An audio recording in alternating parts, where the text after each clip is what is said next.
I'm already into the 420, damn it. So what are you doing? Nothing. Nothing? Why not? Trying to get on this Lifestyle Radio website. Sounds like a cool website. Yeah, it's alright. Oh, wait, I might have it. You might have it. You're listening to Lifestyle Radio. The opinions expressed during this show are those of the individual participants and do not necessarily reflect the opinions of their associated organizations or Lifestyle Radio. You like music, you like weed, well, we gonna be good friends indeed. This is how much I like more than smoking trees. They'll make you dance the do-si-do and teach you how the chiba grows. Smoke a bowl on the 420 radio show.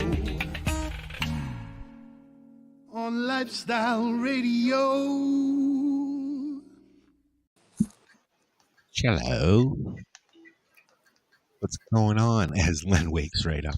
Lenny's asleep today. No, I am watching the Blue Jays lose. Who's losing? Oh, first game? Yeah. Is it the first game of the is it a series? Playoffs, yeah. Oh, Yeah. they made it to the playoffs, did they? Yes. Huh. Awesome. And I they're guess. going to be in an elimination game tomorrow already. Are you serious? That it's going to go that quick? It's the wild card series. They're only 2 of the 3. Yeah. Wild card. I'm just watching this pitcher from Seattle. He's hit 101 and 103 miles an hour. You can hear Marcel breathing. He's climbing stairs. No, what? I just come into the room. And you know what? I have not seen a baseball game since I was with Lenny at a baseball game. Oh, really? Yeah, I don't watch baseball. I love baseball, but I don't watch any sports, really. the playoffs I really enjoy. I don't follow sports. I just like making fun of people who do. Like, because the ones that, hope for really crappy teams like Montreal fans. So if you're watching us on Facebook or listening to us on the station, or you'll notice that if you go to 420radio.ca, our video is actually on the website as well. Jack is supposed to join us. He is a very busy man. I'm sure he'll pop in when he gets a minute. He did say the other day that he was available for a little bit. Oh, did you message him tonight to let him know? I messaged him this morning. And I messaged him this morning to give him the link and, Oh. Yeah. Like you said, he agreed to join you at some point. Just didn't say what point. Yeah. Well, we're hoping, if he remembers. So what's up, guys? We know Len's upset because the Blue Jays are losing. I'm not particularly a Blue Jay fan, to be honest, but Are you a Red Sox fan or something? I'm totally a Red Sox fan. Yeah, that's what I thought. But Oh, and Al is here. Al Graham is here. I forgot. I'm sorry, Al. It's because you're in the dark. I can't see you. Dark. Well, I figure, darkness, Avatar. This is my Al. hand. This is not Al Graham. This is Al from Anonymous. Yeah. Don't you recognize the voice? You know what? Hi, Dale. Yeah. Hi, Dale. How are you? Hey guys, how you doing? We're all right. Good. How are you? Did you get your chimney fixed? No, not yet. The insurance guy was out last night to have a look at it and take some pictures. Now, the week before insurance guy comes around here. Really? You guys got damaged that much? Next door did. Yeah. How about your plants? Oh, yeah. Well. Oh, no. We won't talk about those. Let's just say Salvageable? as much as I hate dry trimming cannabis, I have a large portion in a barn being dried. So. Wow. I've got mine are sitting in the greenhouse with a fan blowing on it, and we're going to go look at them later. Is it an oscillating fan? It is. Good. Make sure it oscillates. Nice and warm. Nothing worse than going to a green room and seeing all the fans sit in one direction. No, I've got it. I've got them kind of. Well, you'll see when we go in. But I've got them kind of like dink, dink, and then the fans in the corner, so it's blowing on everything, right? Yeah. But they're extremely important. And I've got no heat source in there. It's actually quite warm. I'm surprised. Yeah, well, it can hold a lot of heat once it gets warmed up in the day. Yeah, because it's a double pane, right? It's kind of. It's sort of. The panels are like thick panels, corrugated panels. Yeah, and or is it just one solid piece of plastic? No, it's corrugated. It's that polycarbonate crap. Yeah. So what happens is that in between acts as an insulation barrier. So to keep heat in and cold out, or vice versa, if you want. But at night it really drops. Yeah. Right. Like I went out the other night, and I was like, "Burr, I hope you ladies are all right." The thing's blowing cold air on them and stuff. But I went out this afternoon, and they were happy as a fucking pig and shit, just like. Yeah. Well, maybe it's chilly in there, but a night like tonight, they won't be getting covered in frost. No. Well, but being in the greenhouse, they won't get covered in frost anyways. Correct. That's what I mean. Yeah. They have been out in the frost. For sure, they were out one night in the frost, and they're fine. They're forecasting snow for your area sometime soon. I know. This week. Didn't I say that snow would be coming like in October? I'm told it's usually,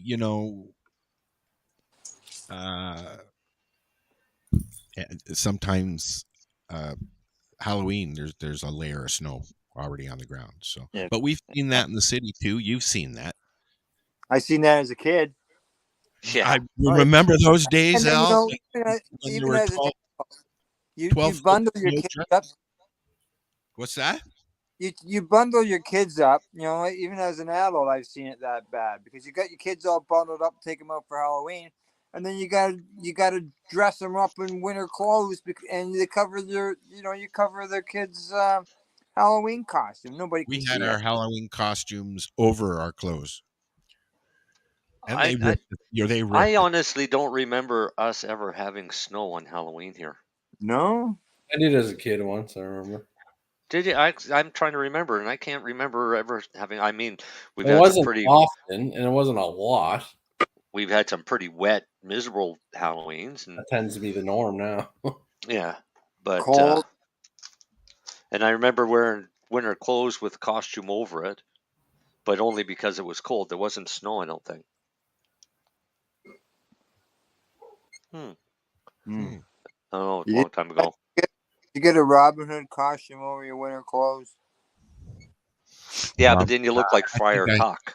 Yeah, exactly. Yeah. I was going out as a white skeleton, but I looked like the Michelin Tire Man.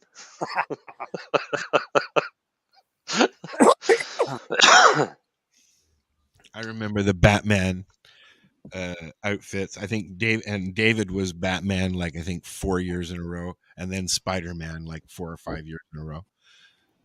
Yeah, right. We should play that song tonight. Which song? The Mac Sabbath one.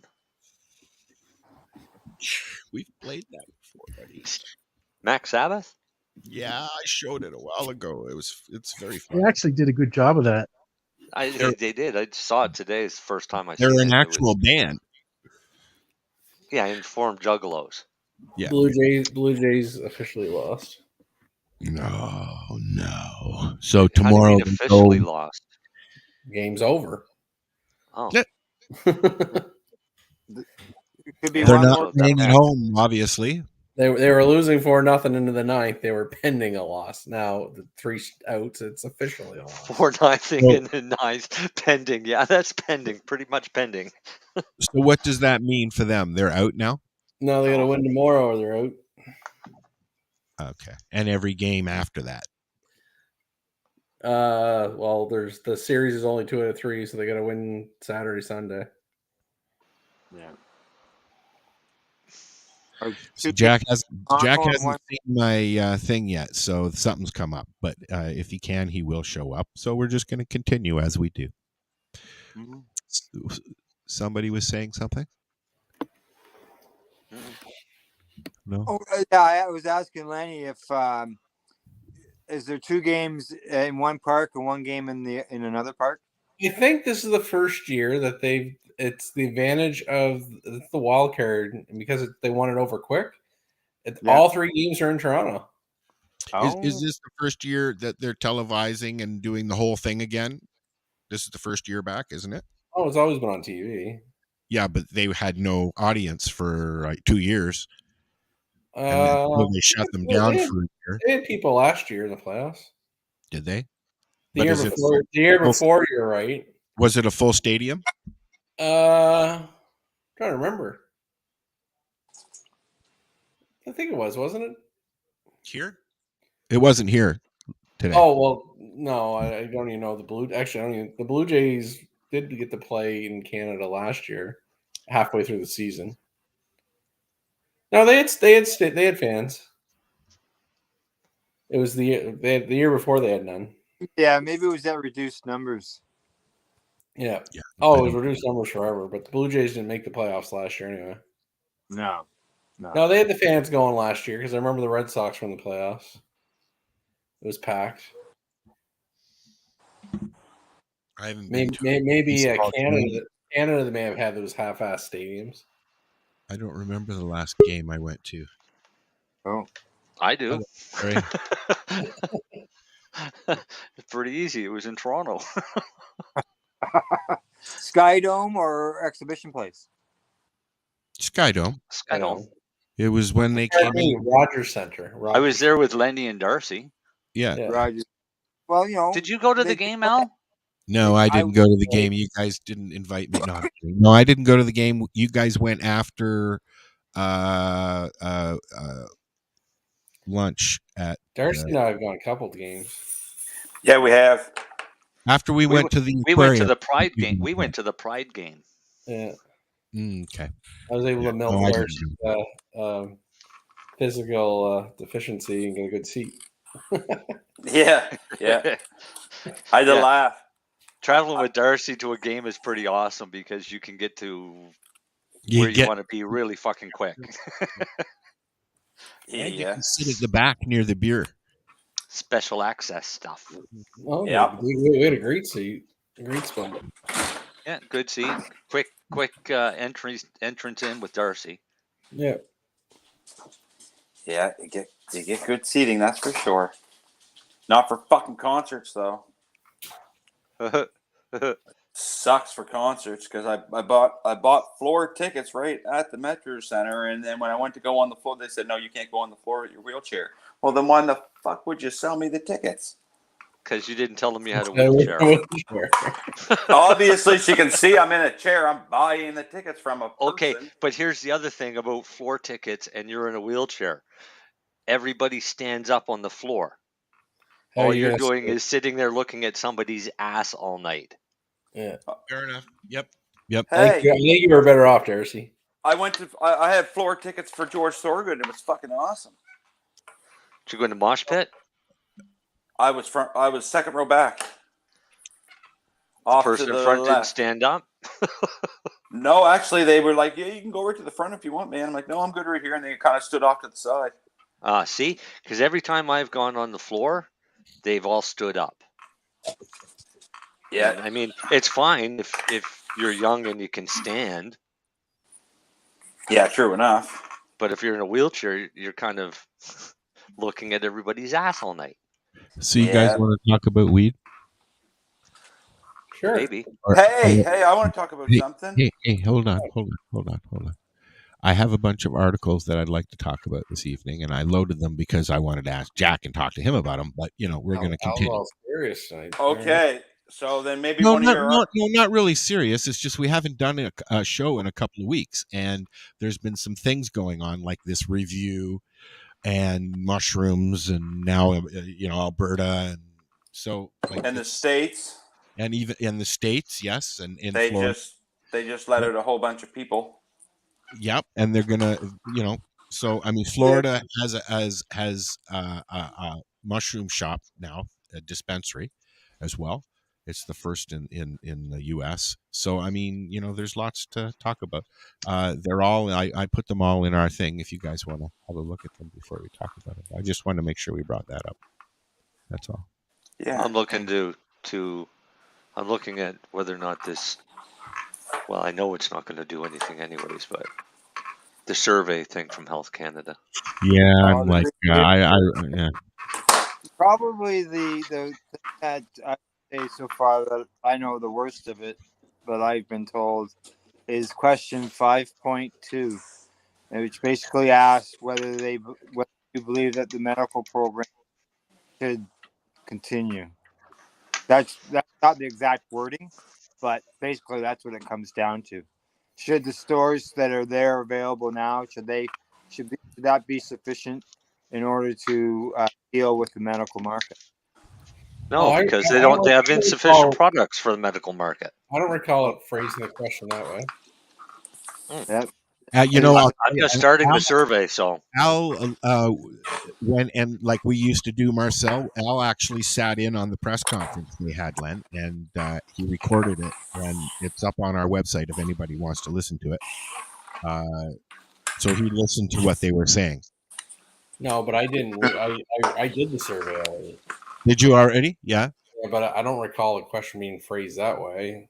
Okay, Do you think it continue as is the way I recall reading it?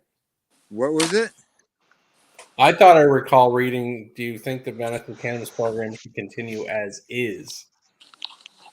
I didn't interpret it as stopping it. I took it as an opportunity. Do you want it to change or improve? Sounds like that they're considering doing something. Oh, I know it's fucking happening. It's going into pharmacy. Yeah. So continue as is. So obviously they're looking and then people can still go and get their distillates.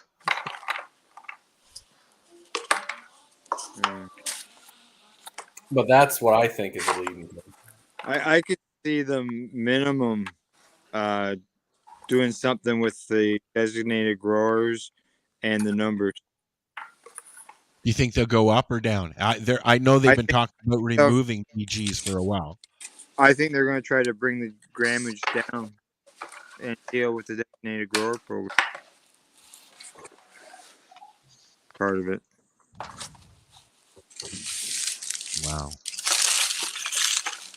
Because that's what I'm always seeing when we do the news. I'm always reading law enforcement and there's a municipality complaining about loopholes and the designated program because of the large numbers and 4 gardens being in one location.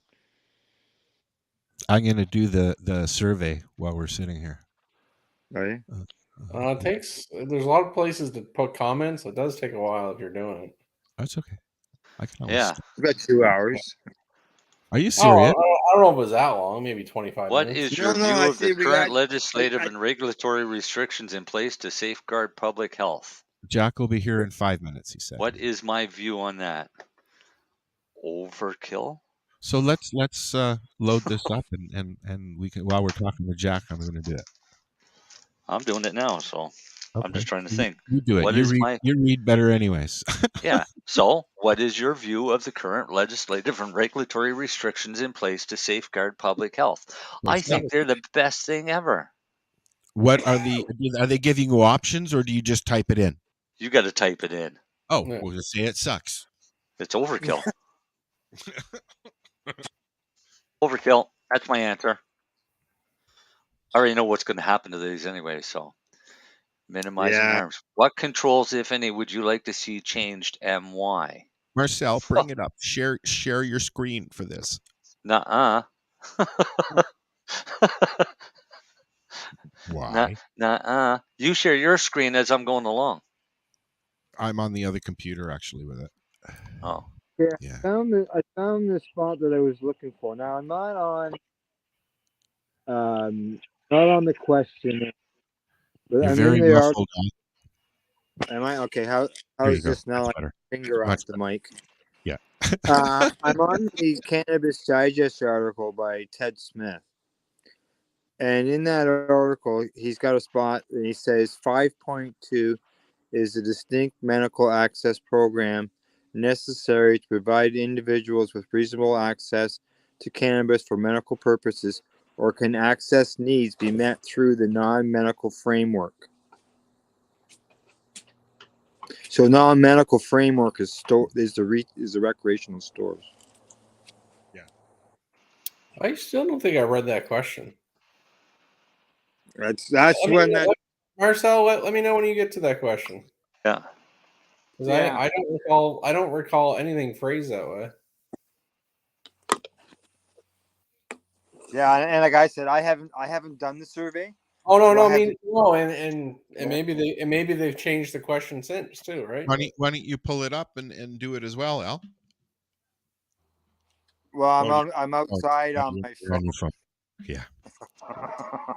Nature boy. Smoking my nature. I miss sitting out at the farm at night. I really miss that. But I can do that here too. But you know, the animals are bigger here. They're more scary. If you saw my garbage can, you'd be like, yeah, I'm not going out there at night. Would you have moose, Al? Yep. They wander right through Next town. questions. Are the current safeguards adequately restricting access and helping to protect the health of youth? What? I answered. Oh, are they adequately restricting access and helping to protect the health of youth? No. No. Kids find can out get about it cannabis. Kids can get legal source cannabis as easily as they've always gotten legal source alcohol. There's no difference. Actually, yeah, Mia, it's probably easier for them because it's less bulky to carry out of the store. And you know what? I'll be honest. Yes, I'm older, but they are supposed to ask everybody for ID, and they don't. Where I used Sure, they do. And we used to just ask the guy on the way in that had ID to grab something for us. Yep. Right. But I mean, they don't. They hardly ever ask unless somebody's standing there from OCS going, "Hey, you've got to ask." There's so many locations where there's a store side by side by side. Al, you can go into this store and pick up an ounce for this person, or you could go to the next store and pick up an ounce, and then you can pick up another ounce next store and serve 3 minors if you want. All you need is one 19-year-old friend. Yeah. And that was the same for alcohol when we were growing up. Yeah, exactly. Yeah. So what's the difference? And you know what? I have friends from back then that would do stupid things like get in their car and drive around the city of fucking Toronto's and get into fucking cop chases and shit like that because they thought they were the Blues Brothers. We're talking the 70s here. But I don't know anybody who's done anything like that on weed. Yeah. No, and now that maybe we don't look like that person that would, we don't go in probably into the stores that often to see someone sitting out there waiting for you to come by and say, "Hey, sir, could you pick me up a bag of weed?" I've never had anybody, and I was going into Ellesmere and Vic Park, which is a pretty not a great neighborhood, but it's not a bad neighborhood. Here's the next question. Under the current framework, what presents the greatest risk to youth in accessing and consuming cannabis? What? Under the current framework, what presents the greatest risk to youth in accessing and consuming cannabis? Getting caught by the police. Exactly. My answer too. I was just waiting for you to finish. The law. No. That's the greatest risk. It is. It is. Yeah. To what extent have public education efforts delivered the appropriate messages and reached the appropriate audiences, including youth and young adults? Is that the mad ads? Must be.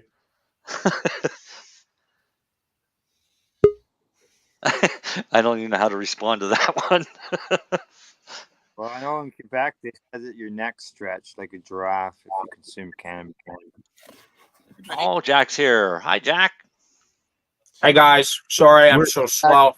It's okay. We're just going through the Marcel and Al are going through the survey. The review. The review survey. Yeah. Okay, so the I guess the appropriate message is that they were trying to put out is you shouldn't drive while you're high. That's it. Really. That's the only advertising public education that I've seen. Don't drive high. Yeah. Well, some people, I'd rather you were fucking high or not drive at all. Or Marcel, there was the one about the cookies. What about it? Make sure this little Timmy or somebody can't tell the difference between the two chocolate chip cookies. That's fucking parental education. They don't learn that from watching mad ads. Exactly. Every time I have something in the house, I make sure I tell the kids. Yeah. So they know. Just I'll give you an example. My parents were here visiting one day, and my parents, early on, my mother was kind of iffy about cannabis, even for medical purposes. And I had made a batch of brownies, and my mother was there when I made these, and I put them in the fridge, and she said, well, aren't you worried about Lily coming home and getting them? I said, no, I don't worry at all. A few minutes later, Lily came in the house and she opened up the fridge, said, oh, brownies. She looked at me. She said, are these yours or are these for everybody? I said, those ones are for me, and I'm making some for you now. She said, okay, closed the door and walked away. I looked at my mother and I said, see? Right? All you do is you educate your own kid. Don't expect the government to do it for you because they'll fuck that up. You know what my mom said? She said to me, because I got caught drinking, and so the conversation we had is, I know you're going to go out there. I know you're going to experiment, and you're going to get into trouble. But please do it at home, so I know where you are and you're safe. And that's exactly example.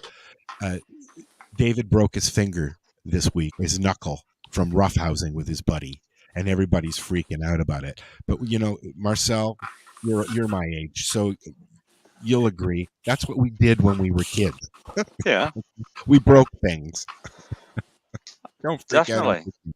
Yeah, I think it's great. He's growing up, and it begins. What you eating, Jack? Sorry, it's been such a crazy day.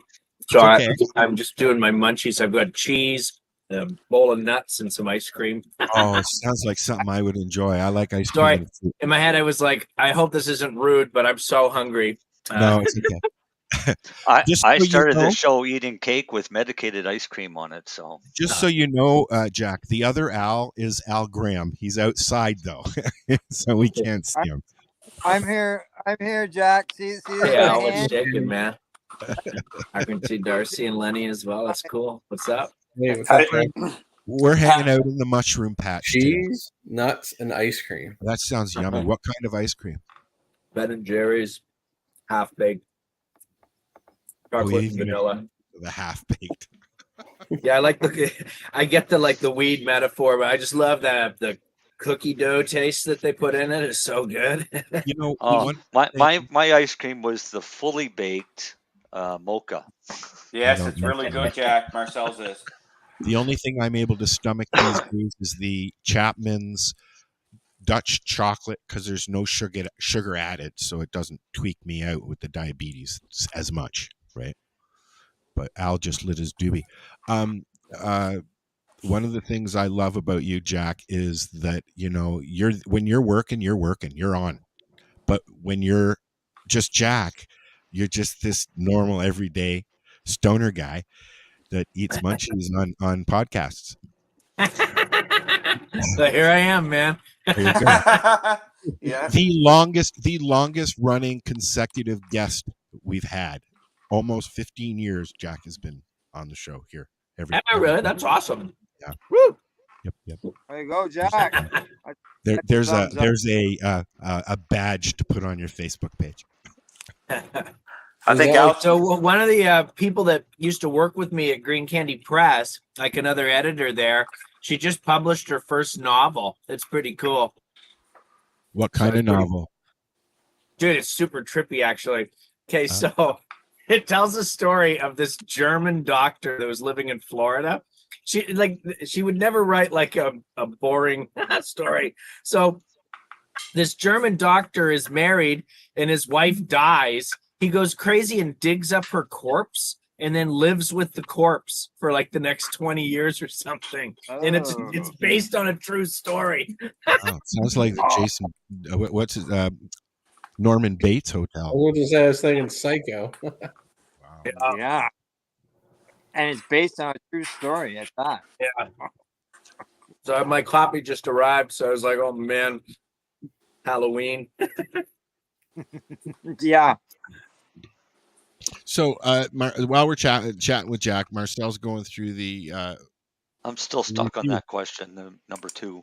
What have you heard that maybe we haven't, that you can let us know about what they're actually going to do, what you're thinking they're going to do? What are your ideas there, Jack? Well, they're massively late with their proposed review.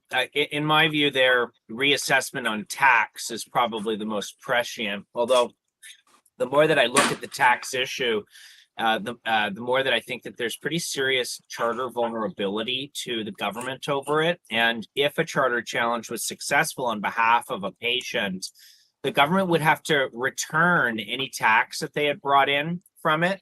But they'd also have to return any tax they'd taken from any medical patient. So you're talking years and years and years of taxes that they've collected from sick people that shouldn't be taxed for the products that they were purchasing. So it could be huge. So they are looking like they're going to make those amendments.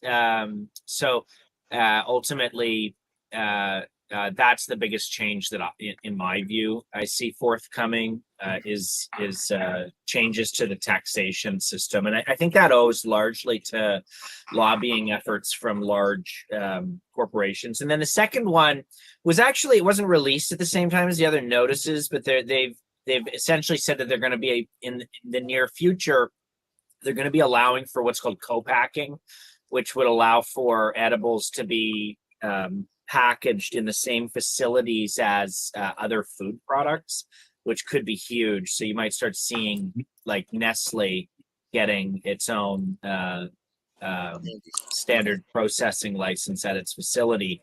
And, they're making Snickers bars and then medicated Snickers bars. And I can even say, I've seen an uptick in litigation around brands seeking to protect their intellectual property. So if somebody creates a phony weed brand that is ripping off, say, the Mars bar logo or whatever, they're pushing back hard on that. So I do think that those co-packing amendments are coming soon. Those are the big changes in my view. Do you think that they're gonna? I mean, a lot of people are worried they're gonna scrap the medical program. Yeah, I've seen. I've said that they want to do that since the introduction of the ACMPR. It was fairly clear that that's their goal. Could you see them possibly just really scaling back on home grows? They've been trying for years. It's never been successall, but that's why we go to court. So yeah, thank you for that. That's the main thing. Would all the stores that we have in the country now, would that help them satisfy, I believe, the Parker case, the requirement for access to medical cannabis? Because at that time there was no cannabis available for anybody to go to, and so there was no access. Well, now with thousands of stores across the country, could they use that as a reason to get out of that situation? They could, but we're brought back to the Federal Court of Appeal in a case called Allard And the Allard decision made as a finding that price is a significant factor on the constitutional analysis for medical cannabis. So if your position is, well, look, you can go buy it for $8 a gram at a provincially regulated store, a recreational store, if that's your safety valve for the constitutionality of your prohibitions, I think you're on weak ground. So I just don't see it succeeding. I think really what Allard establishes is the fact that home gardens for medical patients allow for reasonable access that is affordable, right? Because you can get it for whatever, 30 cents a gram if you produce it yourself. So the stores are never going to be able to compete with that. So in my view, there's going to be litigation. It'll be a big fight. And I absolutely agree. The government wants to take away the medical cannabis program, right? But whether the government will be successful, because I think you've referenced the Parker decision, and there's numerous other decisions that follow Parker, like the Supreme Court of Canada basically cited Parker with approval in the Smith decision in 2015. Parker, of course, is Ontario Court of Appeal. Really what those cases are saying is that you need to have a constitutionally viable exemption program to prevent the violation of the charter rights of sick people, right? So we always do, and I'm guilty of this as well, but we always say we have a constitutional right to grow our medicine. That's not exactly what the court said, right? What the court said was you have to have a medical cannabis program that is constitutionally compliant in order to prevent the Section 7 charter rights of sick people from being violated. So it's there's a distinction between the foundation of the right, but I think the benefit is that distinction is very supportive of the right to grow cannabis at home, and it's certainly more than 4 plants at home. But I hear what you're saying. I do think they're trying to get rid of the medical cannabis program. It's good to know that the Go ahead, Al. was reinforced there in the other case. Yeah. Well, the prices are coming down. We see that, right? We're seeing it everywhere. What about the home growing? Are they going to take that from us as well? I mean, we've got 4 plants now, and there's talk that they're going to drop that. Who's saying that they're going to drop the? Rumors. Okay. So there's currently 2 provinces where growing 4 plants at your home is prohibited: Manitoba and in Quebec. Quebec, that argument was recently heard by the Supreme Court of Canada, and in Manitoba, we're waiting for a ruling on the trial decision. I'm counsel on it for Tucson in the Toba grown case. So we're waiting to see if that's permissible for them to completely prohibit home growing on a provincial basis. But currently the federal government has made it lawful, and it remains to be seen whether a province is entitled to then prohibit that lawful entitlement. So I don't see that coming. I just think enforceability is so difficult that the 4 plants really makes sense. Who would know? Who would know if you've got 4 plants sitting in your basement? Very difficult. Unless your neighbor's looking through your window all the time or looking over your fence, who the fuck cares? I mean, it is legal to grow in your backyard now, right? I know that a couple of friends of mine in Midwestern Ontario have been ripped already. Did you guys? You guys got knocked down because of the storm out there and out east. I didn't now, but I put all my plants in my garage, but did you? I never lost a bud. No, I still got 2 plants out there, but no one stole anything. And it's weird because I'm right in downtown now, and it's there's 500 college kids or high school kids that walk by my house every day, and my fence blew down, so I had to reposition my plants so they couldn't see them from the sidewalk. Because you were living next to Dale, he's bad news, and he attracts. Yeah, I think that's what it was. Hey, Lenny, I got to that question. Well, yeah, read. How's it read? What The question? question Yeah. is, Here, what we'll are your let Jack eat here for a minute. what are your views on the current medical program for cannabis? Yeah, Huh. that's for me. That's how the question's worded. What are your views on the current medical access program for cannabis? Yeah, I think that's how. That's why I said I didn't read it as maybe it's another question, Marcel, that everyone's freaking out about. Let me answer this one, then I'll go to the next one. Yeah, I just don't recall it being really that awful question. Yeah, because it was an awful question. Apples. That was an apple. Well, You no, also- but the late. Sorry, go ahead, Darcy. No, I was just going to say to you guys, you also got to understand the therapeutic benefits of growing your own cannabis too, right? Like just for your mind. I noticed a big difference in my wife this year because she was helping me with mine, and it made her happy. You know, it's just playing with nature helps you with stuff like that. I mean, I enjoyed the last couple of weeks putting up the greenhouse, I have to admit. And it was a lot of work. 2 old farts that are broken with a couple of kids, and, tools. It was fun. And tools. Yeah. Next is the fence. That's going to be another thing. Jack, what's going on with shroomies, man? I'm seeing all kinds of articles going on here, and even Florida's getting into the game. Yeah, it's pretty interesting.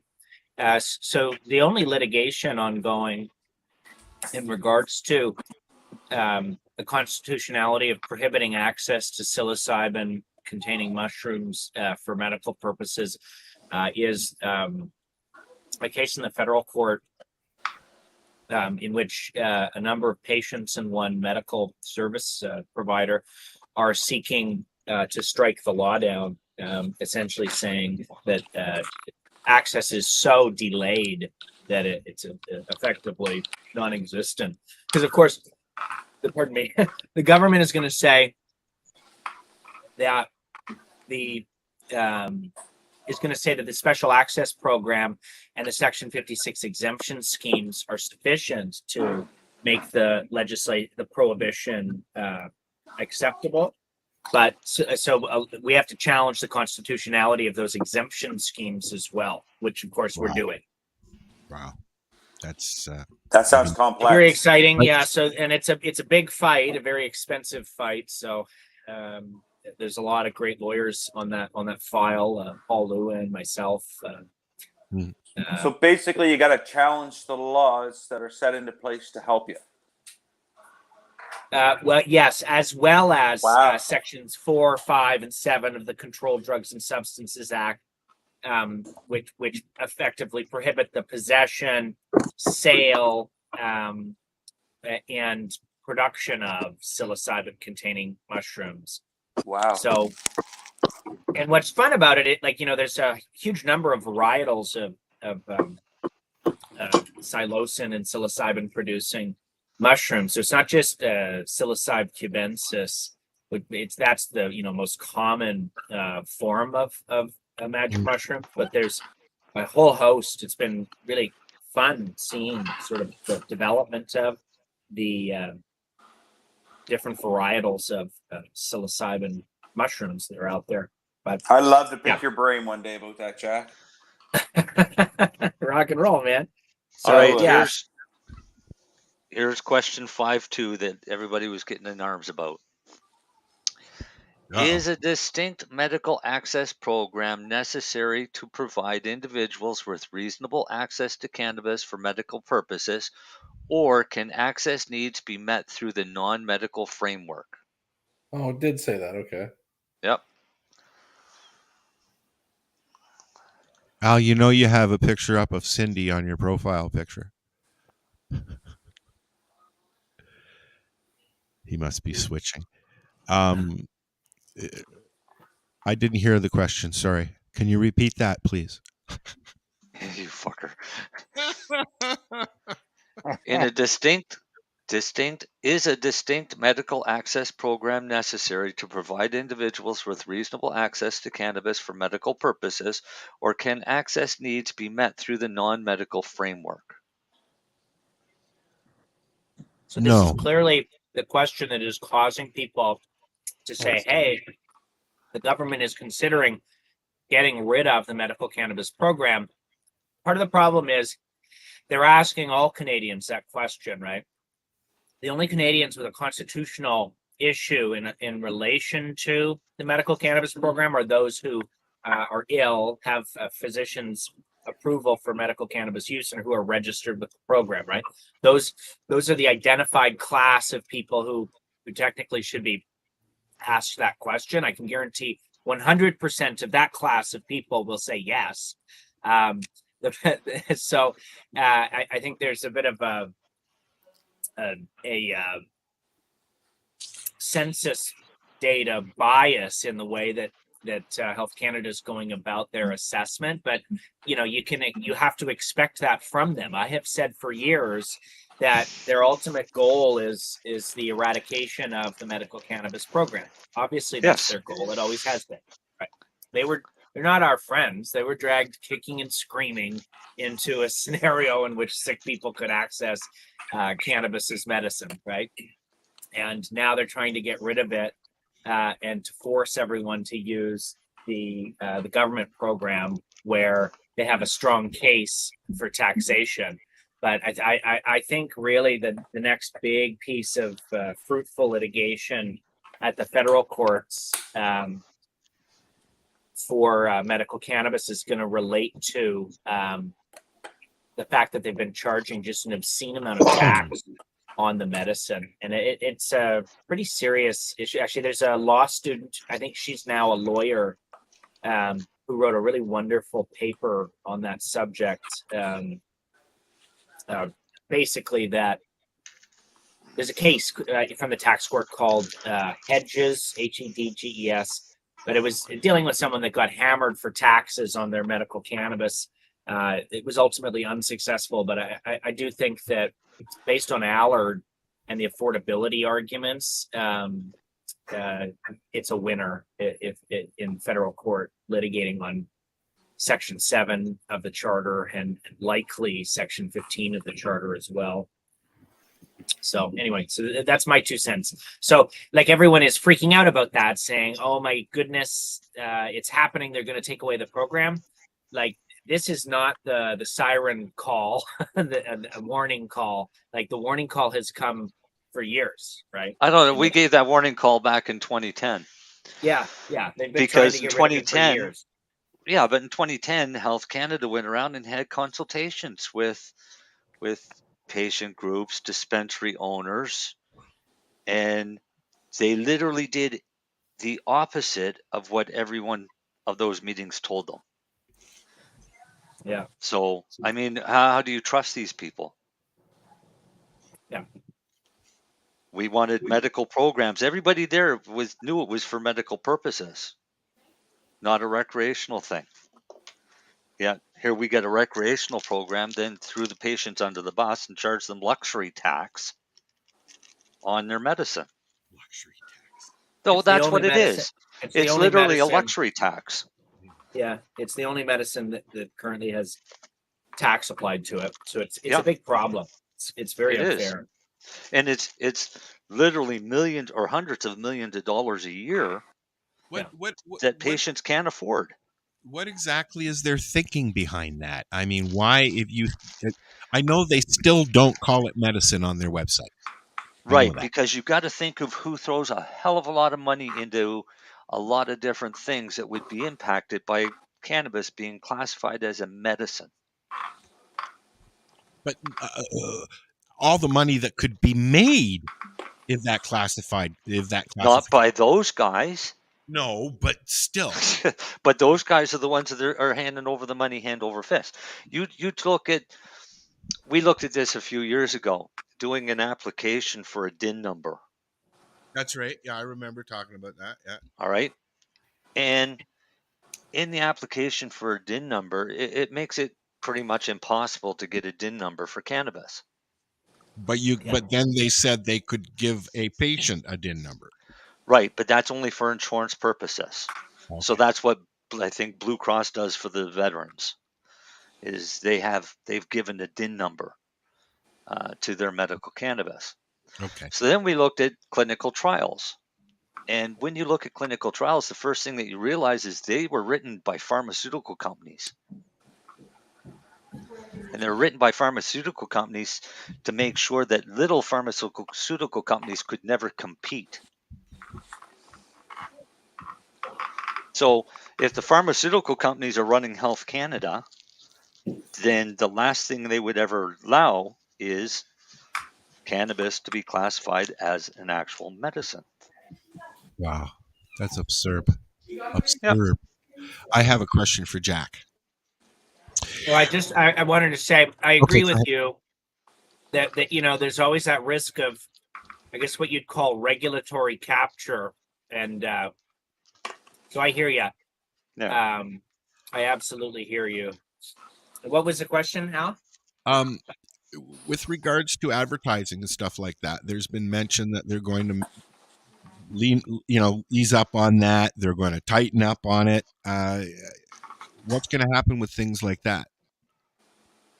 Their enforcement has been somewhat spotty, but I see no evidence of relaxation. I think it's much more likely you're just going to see lax enforcement of the current existing rules.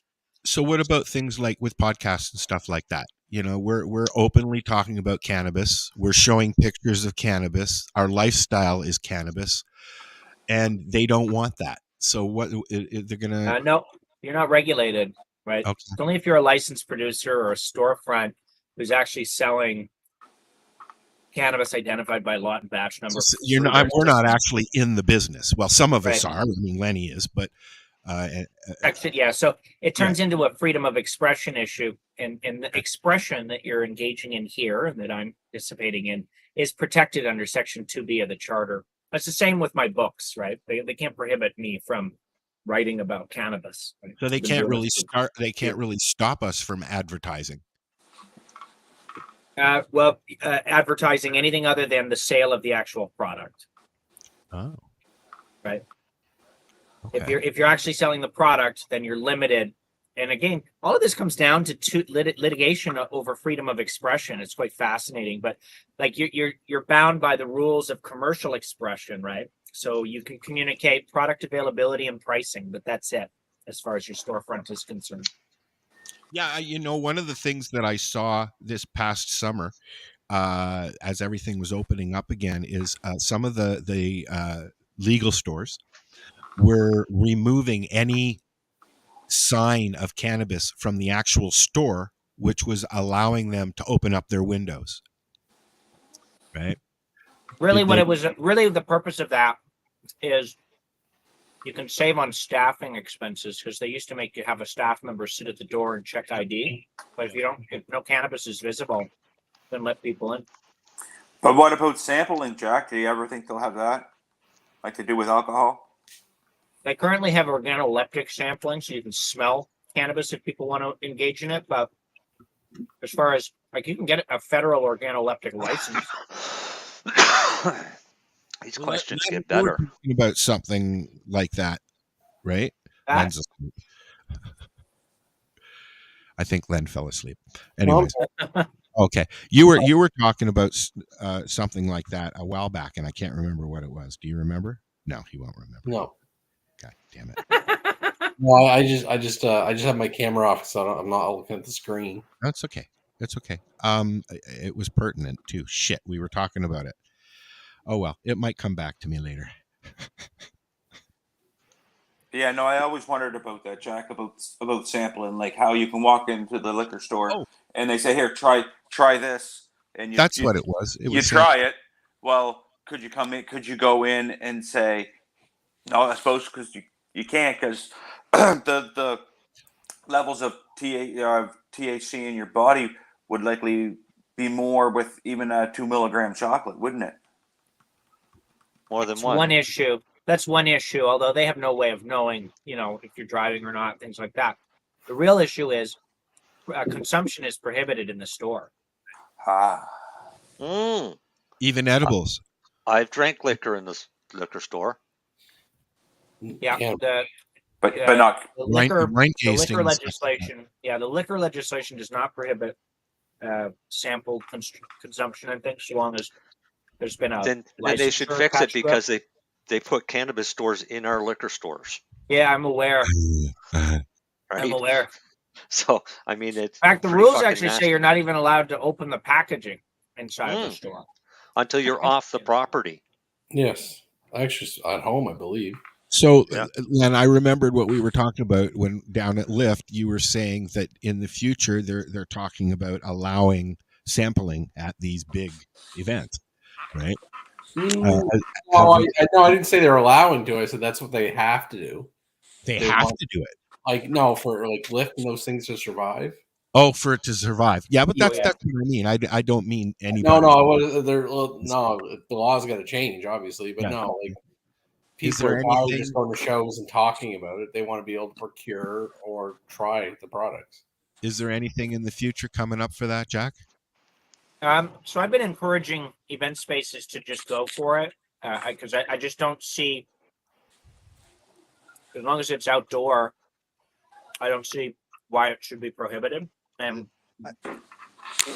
so it'll either come by way of,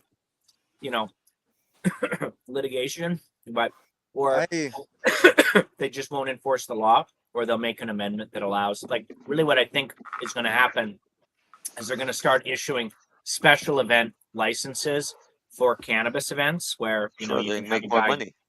Yeah. When earlier this year, earlier in the summer, I attended the Kind Summer Fair at I guess it's the docks or somewhere down there, down by the water in Toronto, off of Cherry Street, and they had an area they called the session area, and they had tables and they had chairs and like couches and stuff like that.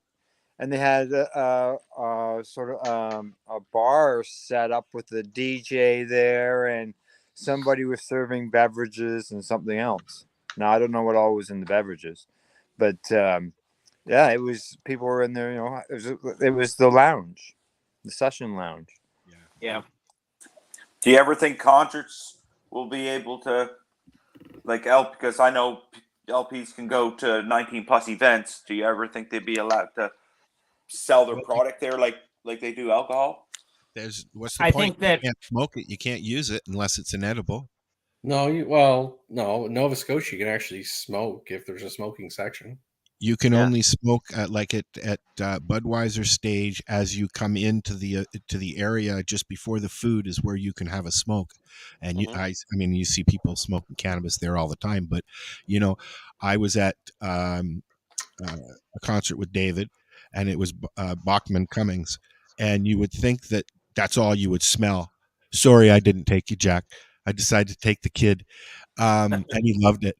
But I did not smell or see any pot at all. I mean, because they all took edibles. Well, I ate a whole bunch, but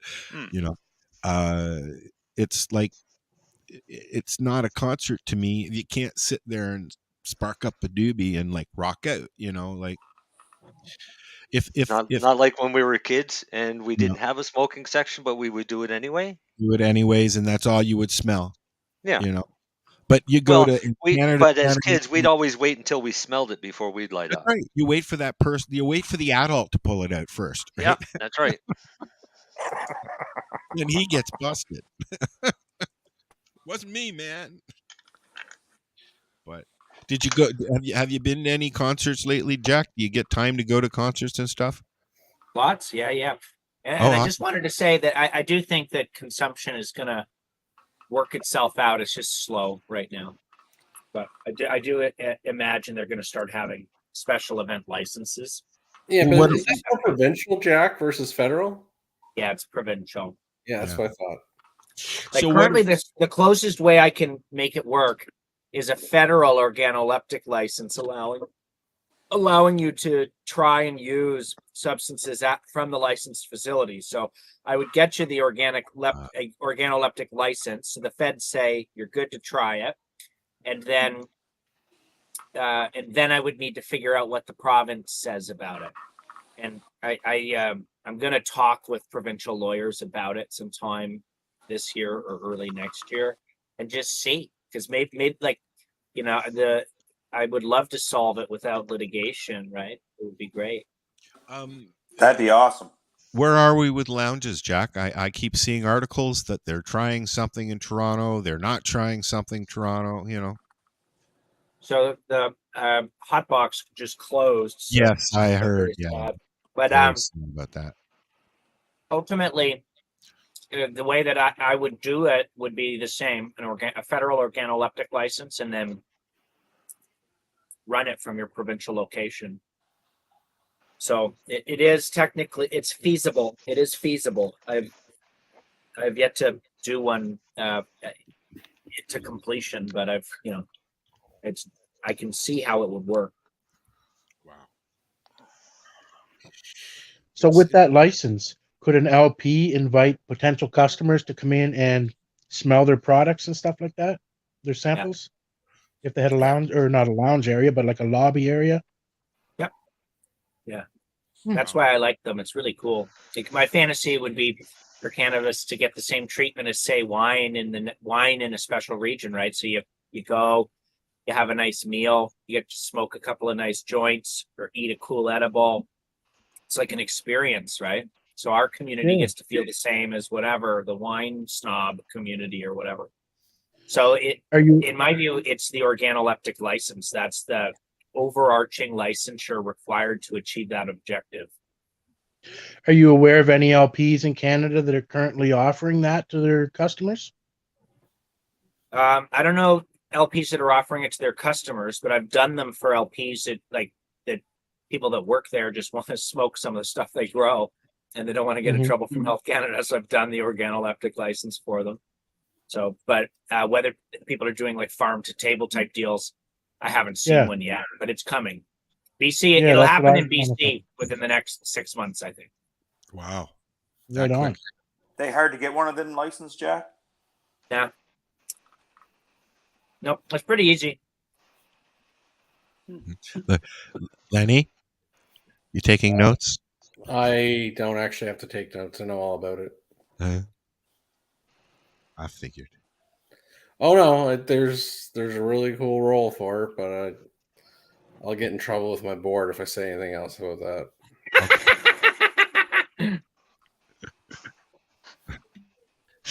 Put it this way: someone I know is very pro for it.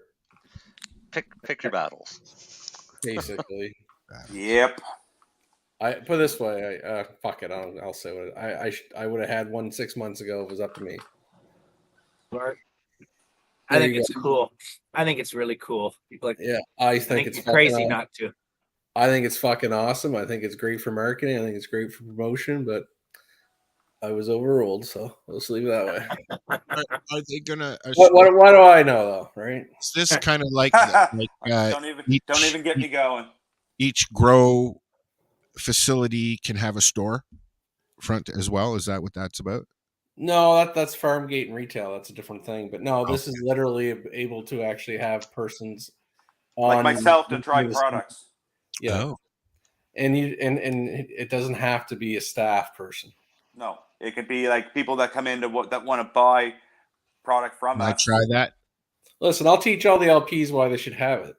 You can actually bring in 10 or 20 people. They can test it. They can actually grade it and rate it. And if I want to take that said new product and offer to, say, an OCS, guess what? I had 20 people try it. This is their feedback. Helps you get listed. Secondly, you have 20 people like, holy fuck, you got to go try XYZ strain from these guys. It's so fucking awesome. Wait till you hit the market. It's great. Guess what? You have advertising. You have contests. Hey, who wants to be part of the next study or whatever you want to call the session? There's so much things that you can promote your cannabis using with, but I was told I didn't know what the fuck I was talking about, so fuck off. Uh-oh. Yeah, Lenny, That just sounds so ridiculous. Yeah, I was crazy. Oh, You must be out of your mind, Lenny. I pretty much was. So anyway, No, honestly, maybe they'll fire me Tuesday if they hear this, but I don't give a fuck. well, fuck. I wouldn't say that, Lenny. I would say that was that would be a smart move by any person. And Well, no, they just any that's LP just never thought of this. I just told them what to do, and they can do better than my company if they like. Go ahead. I don't know. I agree with Lenny. It's fucking stupid. It's a wonderful tool with anyone with any creativity can just do some amazing things. And Jack's right. I could have that in 45 to 60 days running. Boom. Yeah. Like I say, I know all about it. It's a sore spot. I think they're wonderful. All the sore spot. Yeah. I hear you. Oh well, I guess that's what happens when you're run by donkeys. Well, you shouldn't say that, Darcy. You work for them. I really don't care, Lenny, because it's ridiculous with some of the stuff that goes on. That down the road, 6 months later, you try it, and it's like, oh fuck, we should have did that then. Well, I've been telling you that for the last 6 months. Yeah. Freedom of speech. Yeah, Darcy's high. If anyone's listening, leave him alone. Yeah. And his lawyer's here. Yeah, and his lawyer's here. Stay the fuck away from Darcy. If you want to come after Lenny's a big boy. Let's go. Yeah. Plus the lawyer's been listening to the whole thing, so he knows what was said. No, it's a really cool license. No, it's a fantastic license. That's why I wasn't saying nothing, because I've already gone down this track, and I forgot that you had talked about that a while back. Well, to be honest, I'm bringing it in January anyway. I'm not listeing to people. Well, you heard it here first. Coming. No, it's coming. Man. You can get it, and then if they hate it so much, you don't have to use it. But why the heck wouldn't you have it? It's the coolest thing. Exactly. I mean, why would you cut your dick off right before the party? Yeah, that makes no sense. No, I'll be honest. If my board's listening, I'll tell everyone what's going on. I'm short a QA person for family matters, maternity leave. As soon as my QA person's back on Halloween, I'm starting the process. So good for you. That's wonderful. Unless they choose to fire me, which go right the fuck ahead. I don't think that's going to happen, to be honest. But I don't think that'll happen either. No, but yeah, no. Churro's going. I'm doing it. Good for you, man. But I was shut down a while back, and to be fair, I was short QA staff that are part of the licensing process. But I'm doing it. Right. It sounds, it's how you can't talk about it, you can't share it, you can't promote it.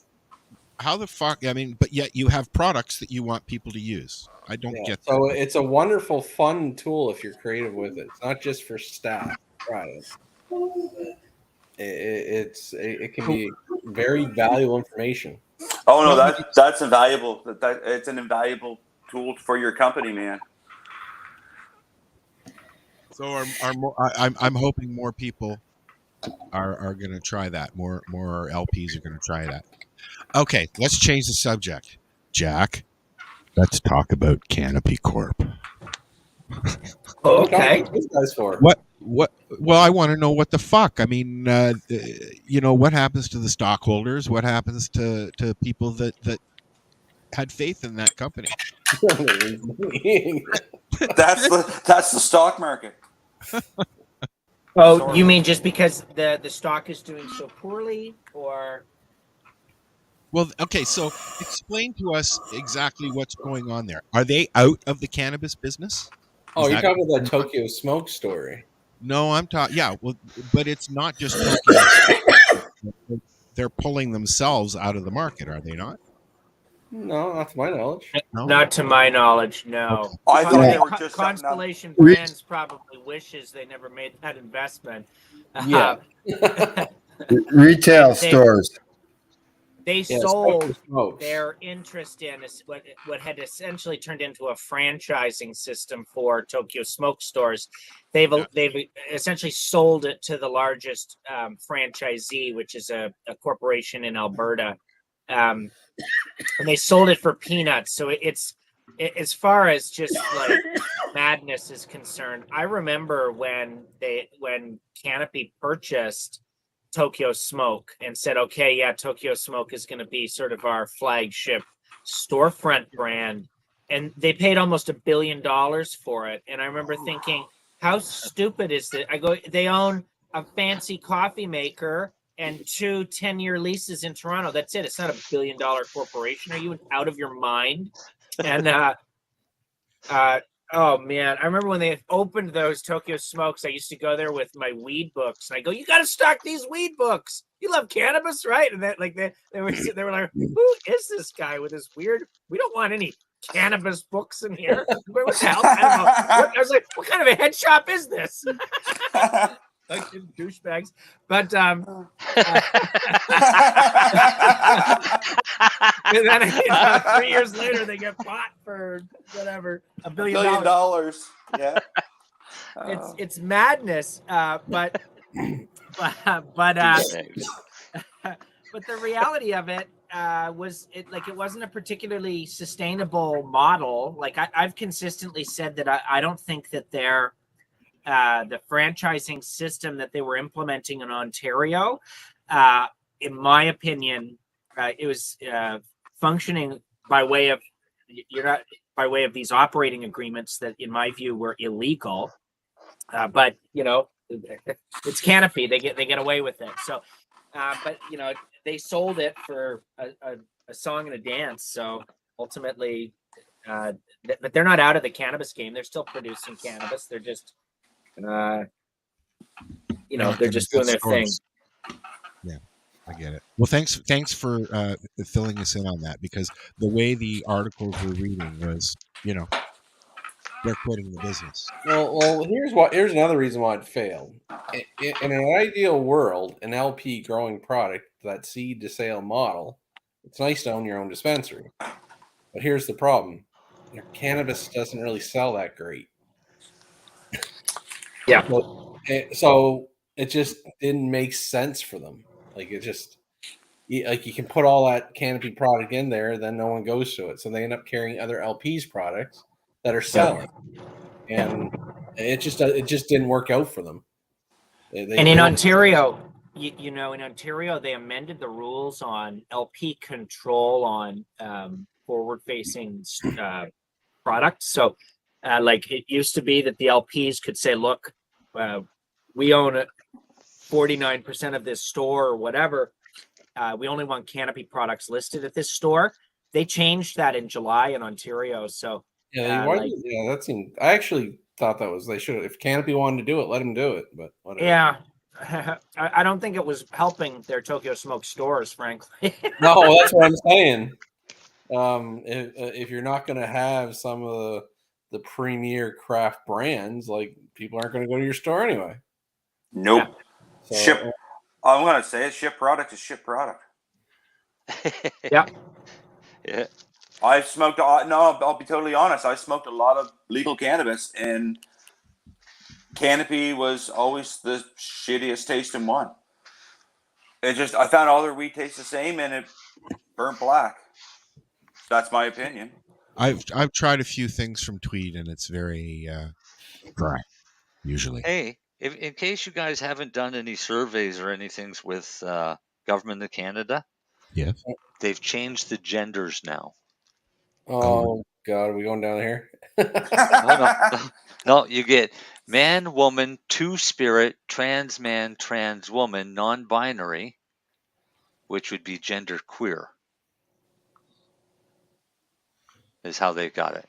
Yeah, I'm okay. So I'm staying out of this conversation. Yeah, I just thought it was interesting that it has so many options. Yeah. Okay. They should say dick or no dick.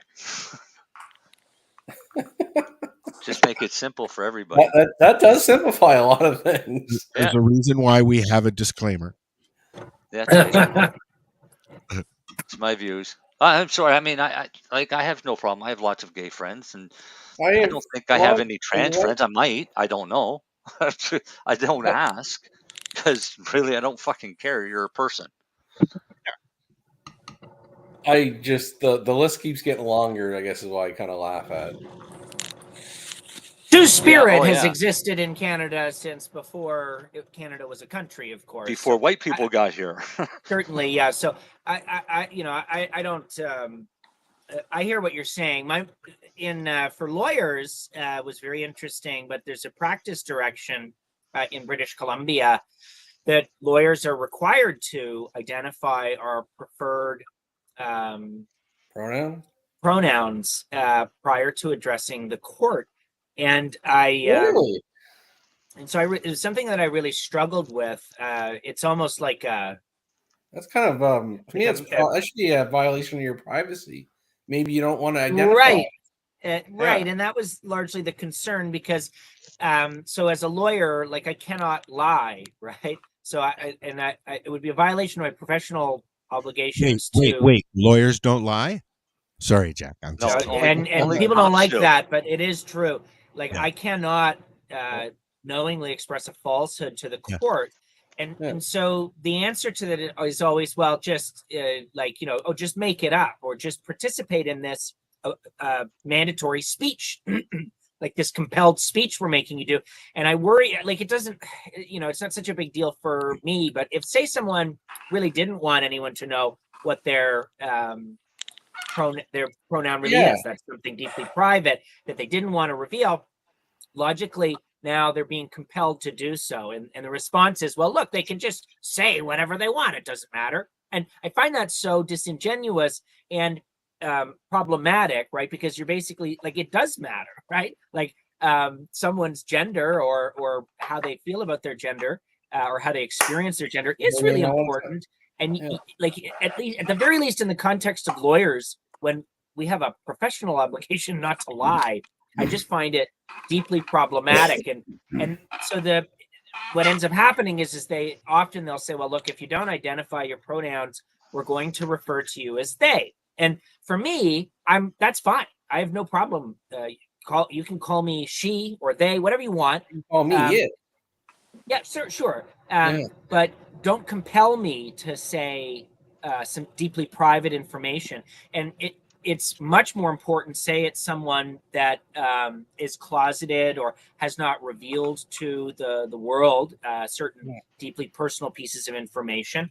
Like the last thing that I would want someone to do is to be forced to do that. So I really struggled with that. I think it's going to turn into some who's the French theorist, Michel Foucault or whatever. It's going to turn into some big demolition of language. Anyway, it's a very complicated issue, but it should be approached as carefully and honestly as possible, I would say. But I don't think that compelled speech is the right way to address it. Compelling people makes no sense to me. If someone calls you something and pardon me, do you mind referring to me this way? Oh, I'm sorry. You correct it. Like it's not a big deal. Yeah. Like that's kind of what I'm more about. Like no hate for anyone, but it's like you gotta designate this or this. Is like holy shit. Yeah, well, I will say, I spoke with a doctor about it, and they said from a healthcare perspective, the idea is to try to make people as comfortable as possible and to make things as inclusive as possible so that people are participating in a fulsome way in their for health outcomes, like for physicians and stuff like that. But like for me as a lawyer, I'm in a room full of criminal defense lawyers, the inclusive, we're about to go to war over some crazy stuff. I'm not entirely sure this is the perfect forum for compelled speech designed to make people feel safer. It's like, I don't know. See, my whole thing was I would have changed the form and kept it a lot simpler. humans are either XX or XY. Doesn't matter your sexual orientation or non-sexual or whatever. Like I would, and to me, even as like a science or healthcare professional, the hormone, like it just to me is like, what do you identify as a biological XX or like take the male female out? Just that's the way I would have done it. Yeah, I think it's a real learning process to figure out, and I say this because I've represented lots and lots of trans persons and dealt with lots of really, really serious trans issues. And the rates of murder and suicide amongst the trans community are astronomically higher than the rates for any other 100%. group. And so I take that very seriously, that any effort we can take as a society to help that particular vulnerable community is like great, like that we should be taking those steps.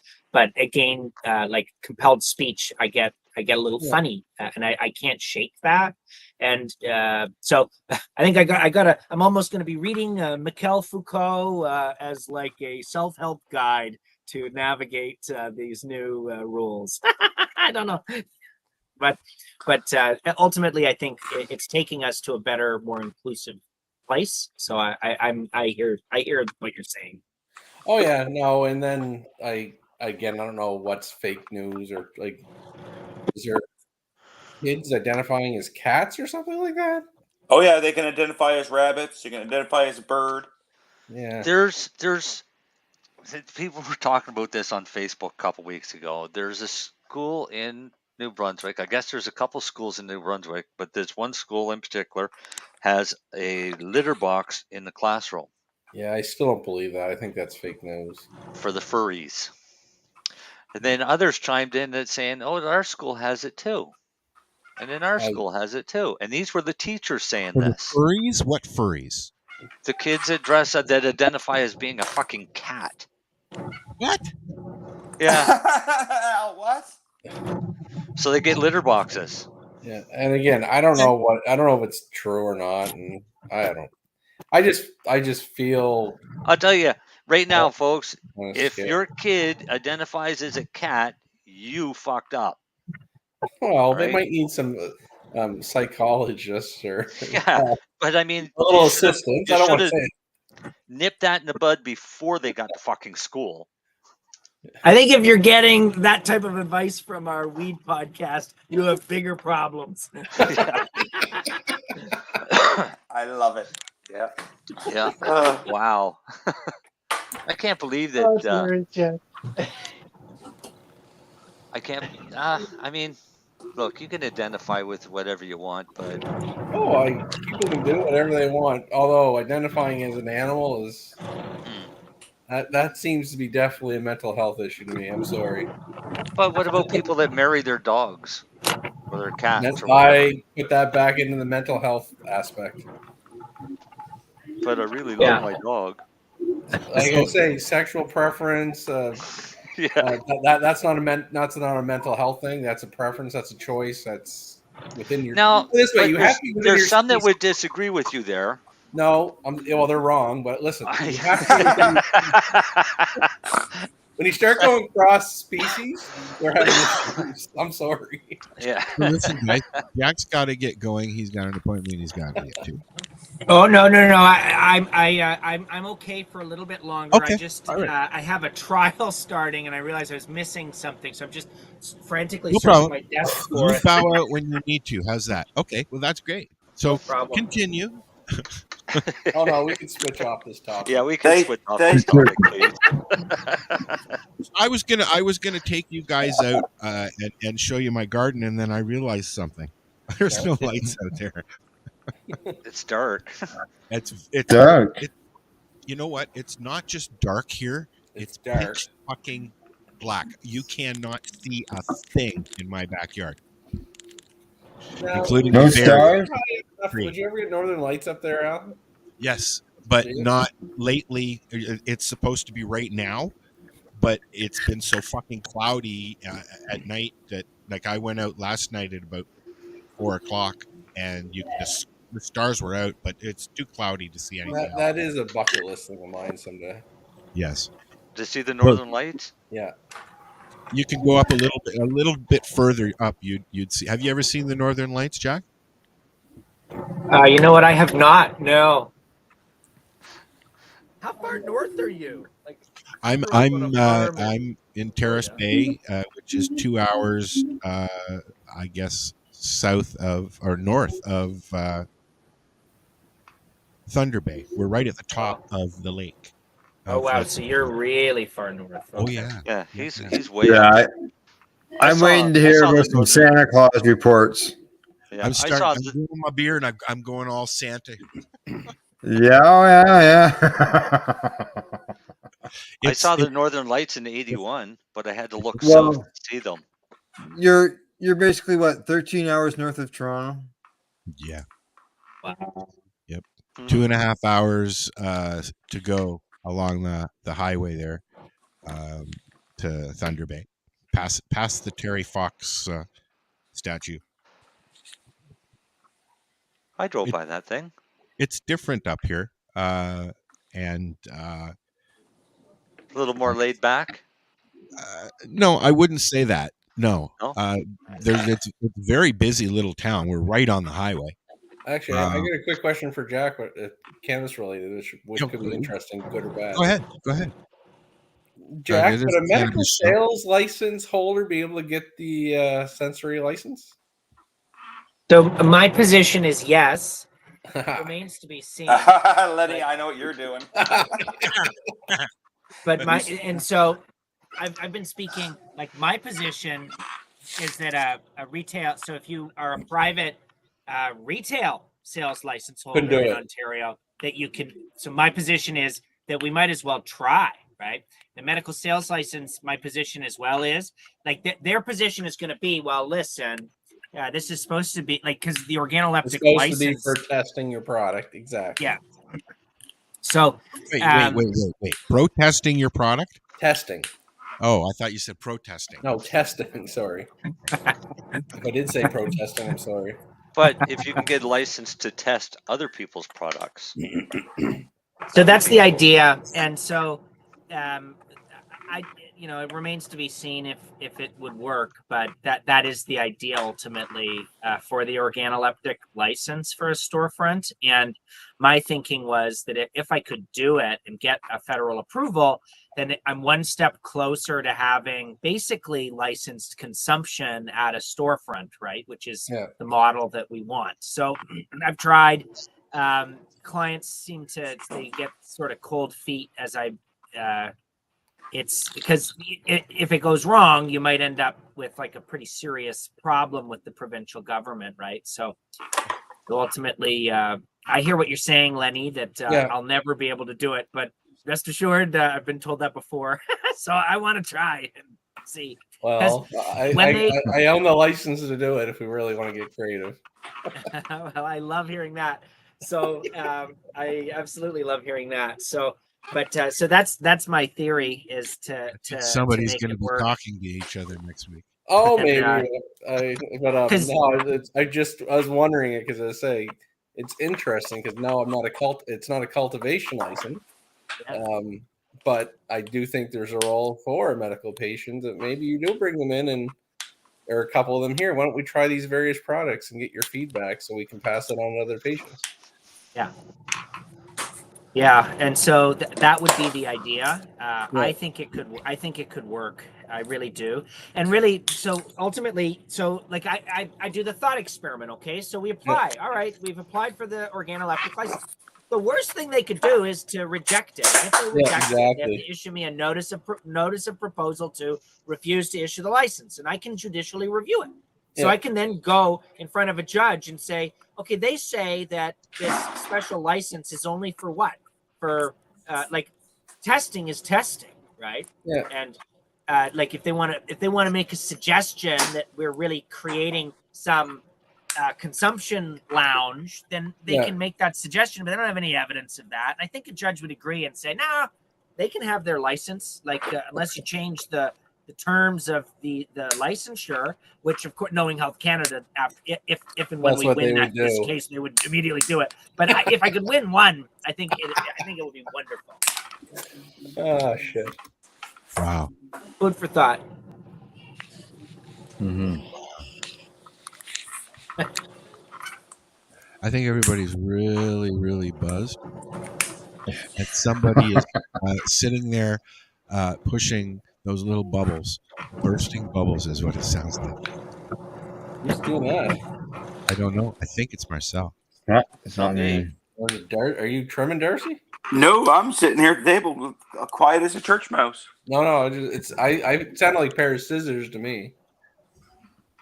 Marcel. Nope. I rolled out my joints. I'm not before the show. moving. I'm literally just sitting perfectly still. So it must be Dale. It's not me. I'm smoking. Jesus. Well, then Oh, wait. somebody's. Are you blowing shitty smoke in internet. your microphone? No. No. Not me. No, is Dale blowing smoke into his microphone? Al did it. You see, No. every time he's such a troublemaker. Every time he comes on. Yeah. Now, back to the cannabis review. The two things that I've been hearing is you're going to get a higher THC limit for edibles, and probably going to see CBD get put into pharmacies. Well, that was something I also wanted to ask Jack. Where are we with CBD? I mean, like we're at the point where people are just doing it. Just like shrooms, people are just doing it. Well, I've represented a fair number of people that are getting in pretty serious issues with CBD just because it's classed the same as THC. Okay. But I agree with Lenny that I do think that we're going to see amendments to the percentages in edible products, and with CBD, they had released a big memorandum on cannabis health products, which was focused primarily on CBD, and I think they're going to go through with that. My fantasy would be that they allow it to be sold just in health food stores and things of that nature, but I'm not certain. Like, I do think that that's what it sounded like, that they were going to allow stores to sell it. Yeah, my gut feeling is they don't want to be the U.S. where it's all over the fucking place. Yeah. And I am a pharmacist, and I know my pharmacy lobbyist fuckers are wanting it, right? So I think they want this. This will be their first step to get medical cannabis in the pharmacies. Yeah. If that happens, they better remove the taxes. No, I don't think it'll go into. I don't think it'll be prescription CBD. They'll put it over the counter out front. Yeah, it'll be out front. You should be available, like everything from suppositories to facial creams, all types of things. Like we're seeing those here in Ontario recreational stores, and I believe we've talked about the suppository things in the past, but there's one store near me that has a wellness section. Yeah, which is it tells you the medical end of things. So I could see the not only the lotions and creams but other products being in the pharmacies like Lenny's, where people can go up to don't have to prescription, just get it off of a shelf. So you're not allowed to sell CBD products yet, Len? No, it's only in your provincial regulated whatever cannabis dispensary or the corner store in downtown. Yeah, everything is regulated through the provincial wholesalers. Hey, Jack. Yeah. Quick question for you. Here's a big question. What do you think they're gonna do with the down here? It's the Mi'kmaq, but just the native Canadians in the indigenous with cannabis, because I mean they all have dispensaries, and the product is coming from all over. So I mean, what do you think? Do you think they'll pursue them more to try to tighten them up to buy legal products, or do you think they'll just make them have their own grows on their own territory? Well, that that fight is ongoing. I'm counsel on a number of criminal files defending storefronts. So my position is that there is a sui generis right for Indigenous peoples to produce, consume, and trade cannabis. Certainly, those peoples have been interacting with the plant since long before European invaders came to North America. So that's my position. But whether or not the government acquiesces to that, I think is a hot button issue. Well, just with everything that's going on. Yeah. I think it's going to happen, and the fight is going to just continue. I'm so involved with the litigation right now, and I don't know how.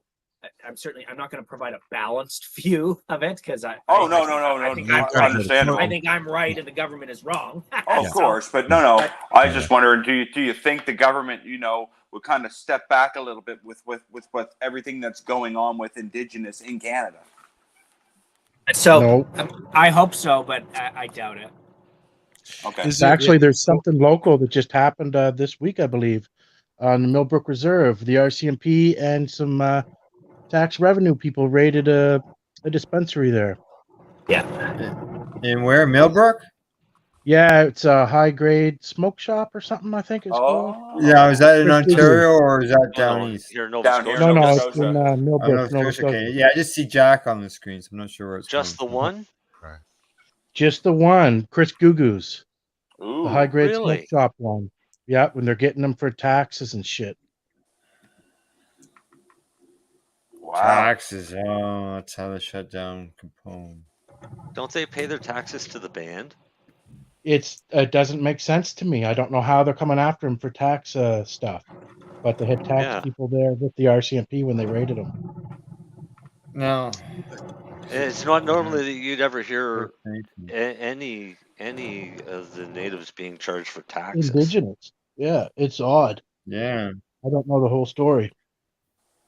I know, for example, like in a dispensary situation, like the ones in Toronto, the bigger ones in Vancouver and stuff like that. Some of the guys of all the businesses have been charged for not having paid their taxes, and I don't know on the Indigenous end whether they could get them for that, but obviously they did on the legal end of things. That's ridiculous. Yeah, well, Ted, he was one of them. Yeah, two things in life you'll never get away from: paying your taxes and death. And death, that's right. And your student loan. And your student loan, yeah. Good thing I never took one of those. Yeah. Likewise. Didn't get that far. Here's one about Indigenous stuff. Is there any truth to this, Jack, that legal stores are going to reservations to try and open up legal stores as opposed to allowing them to open up Indigenous stores? And by doing that, the bans are not allowing them to open up non-legal stores. Is that anything to that? You basically described what's just happened here at Eskazoni. Yeah. So we will see that. Eskazoni, Nova Scotia Liquor Corporation put a liquor store in on the reserve and said that they won't open the cannabis part until all of the dispensaries on the reserve are closed. Mm. So now the chief is trying to have them all closed and thrown off so they can open up their cannabis stores. So they're going to have a big ass legal battle again. Yeah. So. Because I know some of the reserves here they had the opportunity, or some of them have opened some of the old OCS connected stores on the reserves, but that was the band councils that decided that. There's supposedly there's one. Supposedly, what happened in Eskazoni, it wasn't the band council; it was the chief. Oh, So this is why it's getting a little ridiculous. I guess the chief owns the land, and he leased it to Nova Scotia Liquor to put the store on it, and then turn around and send out a letter, or had the RCMP deliver a letter telling all of the dispensaries that they had to close. Wow. So I would expect that Eskasoni, being the largest reserve in the province, is going to have a shakeup. Yeah, I guess it comes down to. I thought it was legal. What was legal? Cannabis? Yeah. Yeah. It became legal when they added more laws or more criminal offenses to it. This wasn't legalization. This was just a cash grab. Wow. And it's worked, but I mean, look at the LPs that according to CRA are haven't been paying their taxes and are closing because they can't afford to pay millions and millions in these excise taxes. Lenny's upset because he doesn't know how they're getting away with it, because Lenny pays their taxes. Yeah. Well, here's the thing. There's a certain point you have to register and get your excise stamp like fee or license every year, and they will stop sending you excise stamps. Yeah. So I'm not figuring that out. So all they're doing is they're paying the fee, and then they're getting the stamps for free. Well, I'm not getting them for free. No, they're but not paying for them either. You have to order your stamps. Like, you only get so many stamps, and you have to order them every month or two. And my point is, if I don't pay my fee, the company is CBN, I believe it's who it's called, or I can't remember. They will not send me stamps. Oh. So I don't know what the fuck. It's kind of like if you don't pay your 407 bill, you're not getting insurance next year. Yeah. So so when I hear that they're not paying their fees, I don't understand how they're getting their stamps to keep selling. So I am confused. Yeah. Fusion. I again, I'm a good honest Canadian. I pay my fucking taxes, right or wrong. But so that's a whole other the other aspect of it. But the excise stamp or the excise got to change anyway. It's too high. Heard a very good quote. The only people making money in the Canadian cannabis space is the government. It's true. That I agree with. Yeah. Like LPs in general are not making money. Some make a little bit of money, like you pay your bills and survive, but nothing. Like no one's getting rich. That's for sure.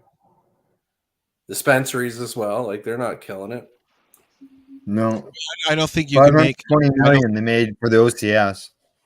Yeah, I don't think you can make money with a legal store, just one store with staff and everything. I don't think you're going to make much money. A couple probably are, but again, it's well, yeah. hard.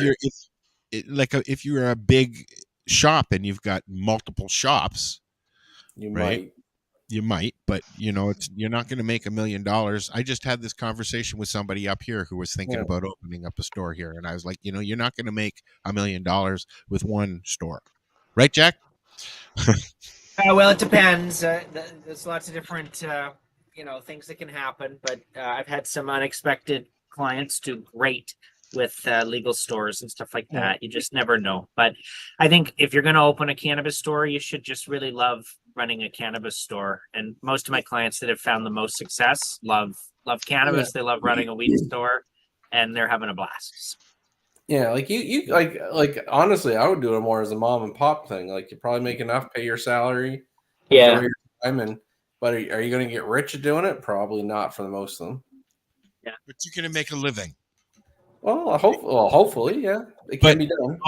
It depends. Like, the city is way oversaturated, but yet up here, the closest cannabis store is 45 minutes in Marathon, south of here.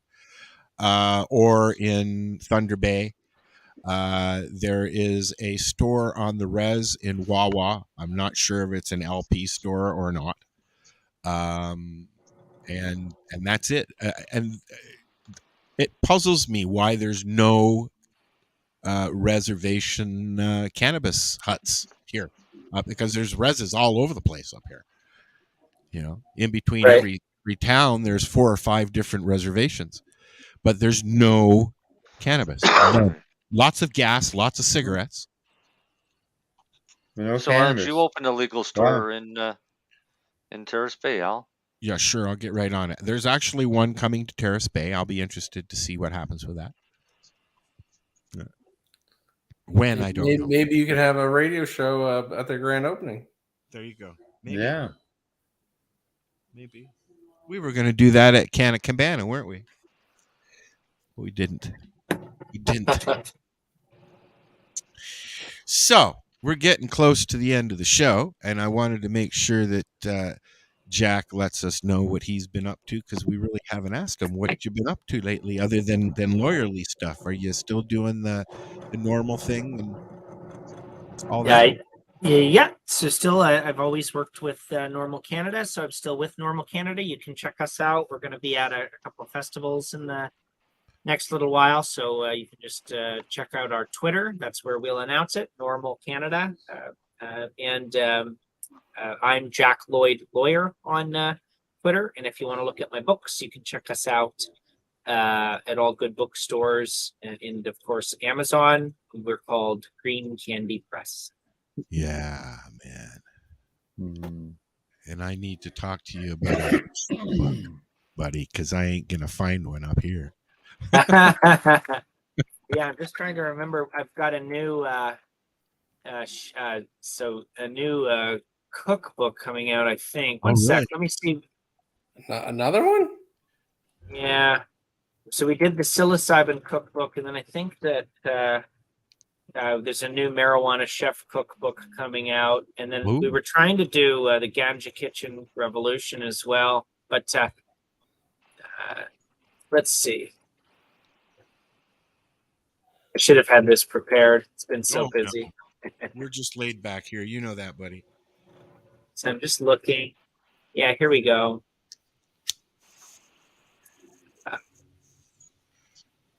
I think it's probably the next release is going to be the new edition of the Grow Bible that we're working on. So anyway, lots of fun books. Well, please make us, you usually let us know when there's new stuff. So I know you're busy, but when you got new stuff, let us know and we'll talk about it. Absolutely. I'm more than happy to. We love your guys.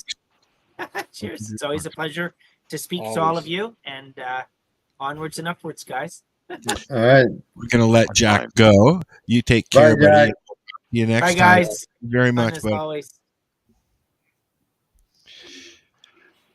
I love when Jack All is right, here. Darcy, quick, grow segment. Okay, there you go. I'll make a video tomorrow so that we can show it next week of what's going on out back. You what? Is Darcy still there? I think Darcy left. Darcy. I don't know. That. We just see you, Al. I guess it's on to Dale. How we grow the weed, Dale. How do we grow the weed, Dale? Your harvest all done, Not Dale? with mildew. What's that? Your harvest all done? No, I've got there's 2 left out there trying to finish. Oh yeah. I got the others all in now. Actually, let me ask. Hey, you guys are growers. Kind of. Marcel and Dale, give me your opinion. How do you guys? Any tips for the growers out there since Darcy left? How to increase terpenes? How to increase terpenes? Yeah. Harvest before light. What was that? Harvest before the sun comes up. Yeah, Really? do Terpenes it at their after peak in the dark sun goes period. down. Right. Yeah. If you harvest at nighttime, you get peak terpenes, but you can increase the terpenes ahead of time. There's a couple different products that you can use, and the one that I really liked, we had them on the show, was Soil Balance Pro out of Texas, I think. That was a while ago. Yeah. They guarantee 600% increase in terpenes. Really? Wow. Yeah. It's not cheap, but a little bit goes a long way too. So what's the key? You know, and you must have analyzed it. Well, what this is just all beneficial bacteria. And it goes right into the feed system for the roots, and breaks down the macro and micronutrients into something easier to be uptaken. They're testing it, so a lot of growers started using this when it first came out, and they were winning based off of smell alone at cups because of the terpenes that they're getting off of these things. Molasses will increase your terpenes. That's just because of the sugar? Yeah, well, it's no, because molasses, it's got the sugar in it, but what it also does is it acts as a chelation, which means that it feeds the bacteria that break down the macro and micronutrients Exactly. for the uptake, right? You're But then basically now feeding I them learned cereal. I learned today that they use molasses around fruit trees to keep bugs away from the fruit Would that work because with it kills the bugs. You're stuck in it. Will that That's work what I with think. cannabis? Pardon? Will that work with cannabis?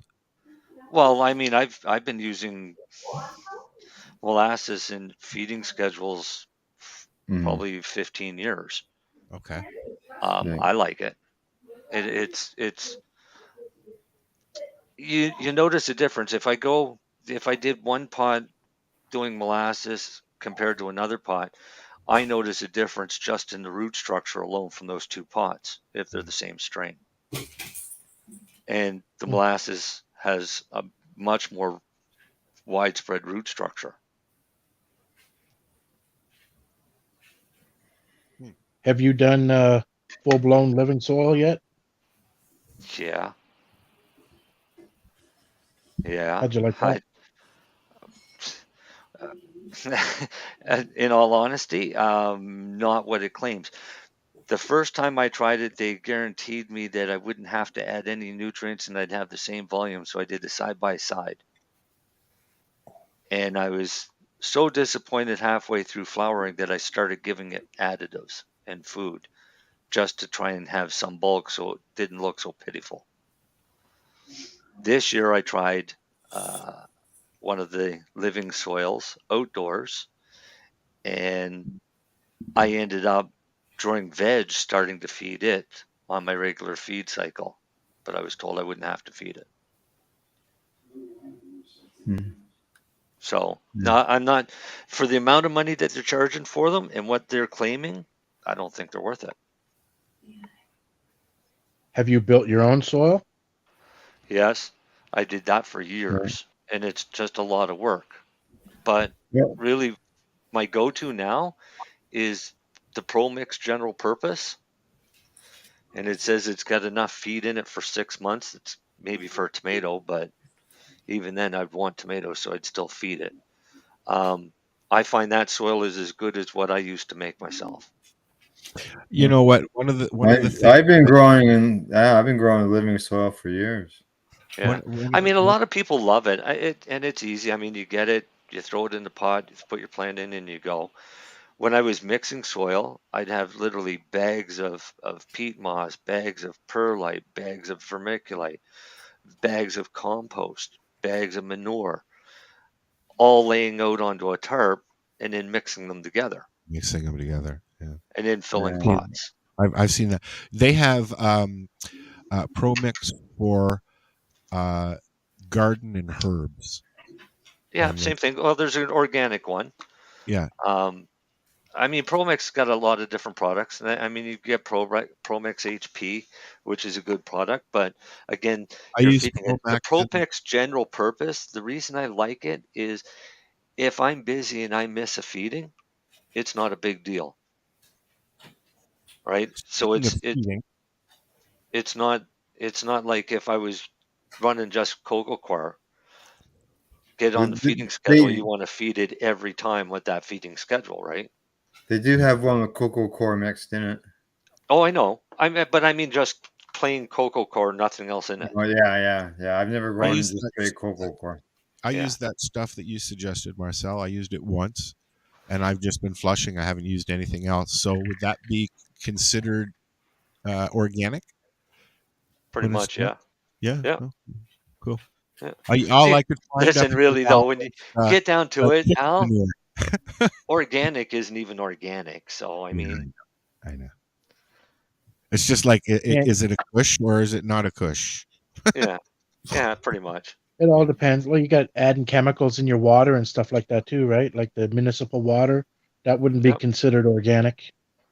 I haven't added anything other than the chicken stuff that Marcel told me to get because they had it Canadian Tire. And municipal waters can have fluoride to other chemicals that are in there. And as I say, try to boil it out with an air bubbler, but there's still some chemicals can't come out. Yeah. Well, you can smell when we used. I was using a one of those boogie filters, boogie something. It was a water filter. Oh yeah. That you could attach to your hose. Yeah.